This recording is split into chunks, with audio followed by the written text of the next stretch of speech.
Aydin Engin remembers the generals behind Turkey's 1980 coup. It was the third coup he'd experienced, and it forced the Istanbul-based journalist to flee to Germany. But this time, he says, things were different. Back then, the military wanted to enforce their Kemalist ideology. This time, it appears that Erdogan's opponents joined forces with army officers, who themselves wanted top military posts. For Erdogan, this coup attempt is an opportunity to speed up the process towards absolute rule by introducing a presidential system. 3 victims of the violence are laid to rest. The men threw themselves in front of tanks in Istanbul, paying with their lives. For President Recep Tayyip Erdogan and his supporters, they're martyrs.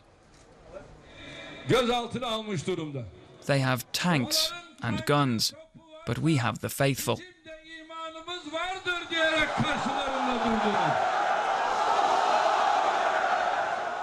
The answer from the mourners: God is great.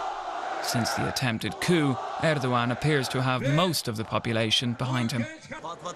We beat back the traitors. Now they must be tried and justly punished, and we must keep on marching against them. The people have learned their lesson.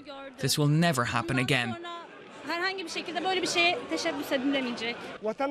If we hadn't taken to the streets, the others would have won. But Allah didn't allow that to happen. Turkey mourns the more than 260 victims of the failed coup attempt, and the country is still in shock. But what will happen next? The demonstrations of the last days were dominated by supporters of the government. Although standing up against the coup plotters, the Turkish opposition fears to become the real target of the harsh countermeasures President Erdogan vowed to take after the failed coup attempt. Despite the wave of arrests across the country, life in Istanbul seems to go on as normal. But many Turks are flying the national flag on their cars, a symbol they're remaining vigilant.